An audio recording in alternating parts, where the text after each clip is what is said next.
Okay, so it's Companion Botanicals again with Bridget Conry. Bridget, thank you so much for your time as always. You're welcome. So priming the body for bioavailability, I think that that's what you want to talk about. Yes, I do. And being proactive as opposed to reactive and kind of paying attention to what's going in, paying attention to what's going on, all of that. Absolutely. Yeah? So bioavailability is a big topic of conversation in the cannabis space. I kind of want to just break that down broadly because we don't have that much time to understand how an herbalist would approach that. And in broad terms, once again, in herbalism, I'd like to think of the body as being like one big antenna. It's receiving in all kinds of information through the five senses and processing all that information. And if they're good inputs, then we are in a state of health. If we're overloaded with too many things, it can put us out of balance. If we're put in a bad diet full of sugar, carbs, fats, those sort of things, we can make our body less receptive. Our antenna is no longer able to receive quality information. So when we're looking at bioavailability, bringing the body back in balance and sharpening those receptors, and again, the endocannabinoid system is a series of receptors throughout the body. Those receptors might not be that receptive if we've got issues going on in our body that we need to clear up first. And we can use plants, diet, exercise. We can use prescription drugs too, and those are necessary in certain cases. But we can use some pretty simple things to try to clear those things out, make us more receptive to cannabinoids, terpenes, flavonoids, all the different pieces of information that plants can offer us. As far as medicine, and let's leave that aside for the kind of the big issues, right? More the day-to-day issues is what we have lined up for today's conversation. So what might something be that I'm doing that's interrupting my bioavailability to whatever I'm trying to take in? Sure. So we talked a little bit about sugar and carbs. Processed foods, all of those tend to be sweet. And the human body has a natural attraction to sweet. I mean, sweet can mean nutrition, but in our American diet, it's not. And it really adds to chronic inflammation, a lot of different things. But one way that you can combat that is to add bitter to your diet. And a lot of Americans are adverse to bitter. Bitter is we like to call it the doorbell to the digestive system. When your tongue tastes bitter, it stimulates your body to start secreting enzymes and digestive fluids in order to metabolize what's coming down. It's like, knock, knock, got some food coming your way. And if you don't have that, if you're used to a diet that's full of sweet and things like that, your body won't digest properly. And so no matter what you're bringing into your body, and it could be a cannabis edible, if we're going to take it back to cannabis, cannabis edibles might not work for you because your digestive system is slack. Your digestive system has become like a poorly trained athlete, doesn't know what to do anymore. It's slow, it can't break things down. So it just kind of moves things through. And so that might be a reason why edibles don't work for some people. And so you can use plants and diet to try to get your digestive system toned again. And then you might find that whether it's a cannabis edible or another method of ingestion of different phytochemicals or cannabinoids, that they might work better. I love the fact that this is what it is and this is how it goes. So if I, as an adult, were to say something like, oh, I don't like bitter foods, I think our point here is it doesn't matter. You still need to eat them. Yes. Yeah. And it takes time, you have to gradually reintroduce bitter, and there's ways to do that. You can start with the low bitters, and work your way up. Eventually you'd like to be at kind of a high tolerance for bitters because it's really good for your digestive system. Give us just a couple, and we have talked about this in the past, but just maybe a low bitter and a high bitter to give it a frame. Yeah, so a lot of people think of low bitters as being like kale or endive or radicchio. So those are just different things that you could have in your salad. Those are pretty mild. You start moving up to like dandelion, milk thistle. Those are things that really pack a punch. But you want to get there because they're really important. There we go. All right. So bitters kind of help shake things up, so to speak, and move out what we don't want there anymore. And if we don't have those, you're just going to be, I guess, slovenly would be a word that we could use here. That's not nice. Well, is that? Can do for you on the positive. Speaking of someone's, I'm talking about the inside. Yes. Yeah. No, I'm talking about the digestive system itself. Yes. Okay, good. All right. So what's the next point here? If bitters is one of them. So that's, your sense of taste and digestion. Sense of smell is super important.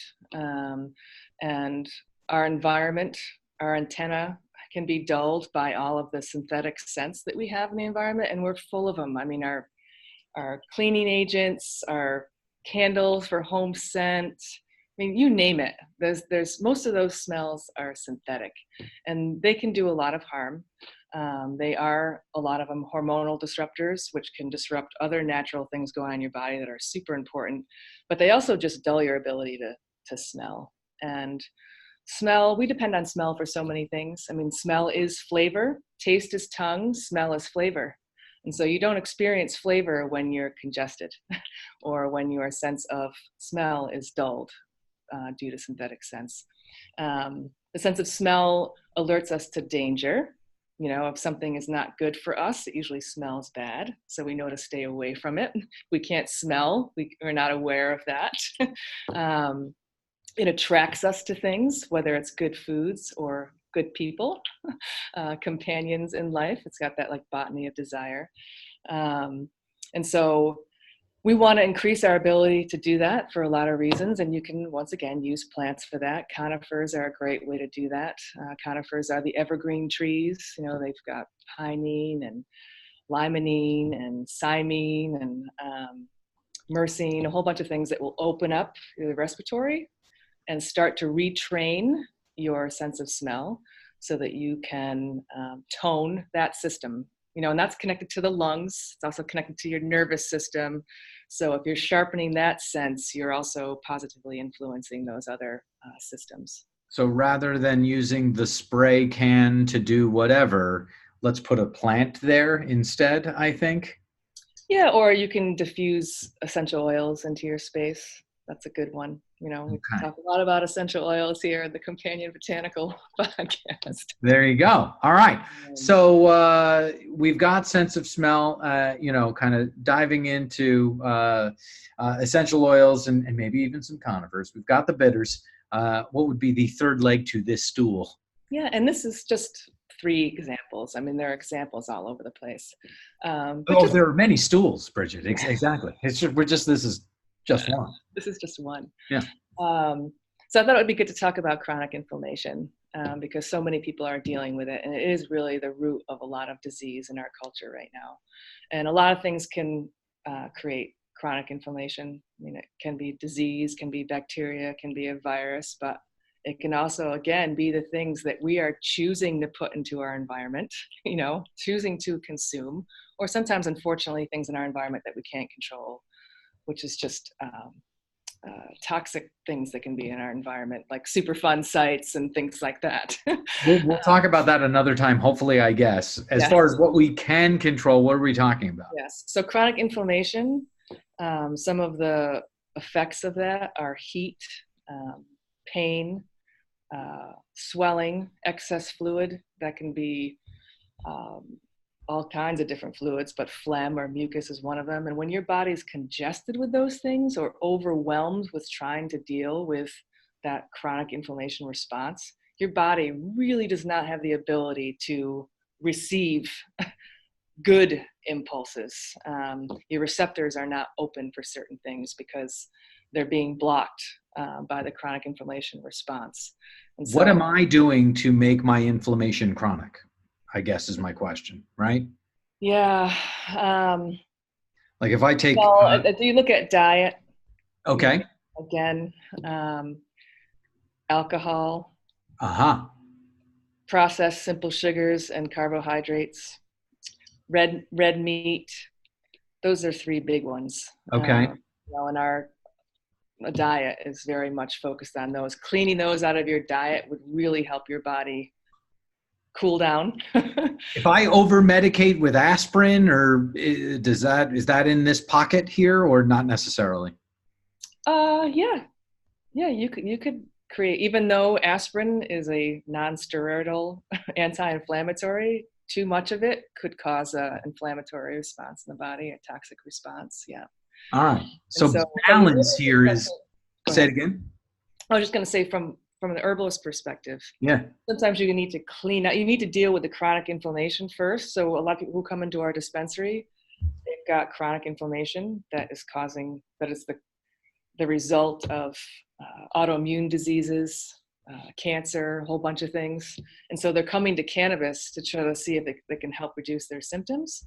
But sometimes the cannabis might not be as effective because the body's not receiving the cannabinoids because the receptors aren't open to them because they're in a state of chronic inflammation. So you need to change other things, diet, add other herbs, and exercise is good if they have the ability to do that. But sometimes some of our patients, they're so fatigued they don't have the ability to exercise. So you need to build with the other things first before you can add exercise back in. And what are some of those other herbs that can assist as I balance out my diet, maybe add in at least a little bit more extra, whatever I can do on exercise depending on my condition. Yeah. But what are those herbs that I can add in? Yeah, turmeric is a big one, obviously, that people talk about a lot. Ginger is a great one. Rosemary is a great anti-inflammatory. And so there are many that you can put in that are easy. You know, they're foods. You can just add them to your diet, never mind going to a supplement. What was the other one that I was thinking of recently? Green tea. Green tea is a great one. So adding that to your daily intake is a common anti-inflammatory. As we make our way out here, I've saved this thought for you for this moment, which is I have been drinking a whole lot of fresh mint tea. Just fresh mint, water, done. Yep. What am I doing by doing that? So mint is an anti-inflammatory. Mint is Okay. very cooling. Mint is a carminative too. Carminatives are really good for the digestion. Specifically, they reduce acid reflux and the production of gas. That's basically what a carminative is, a carminative herb. So you're increasing your digestion, you're cooling your system down is what you're doing. And I'm being kind to others, Bridget. You are. What it sounds like. All right.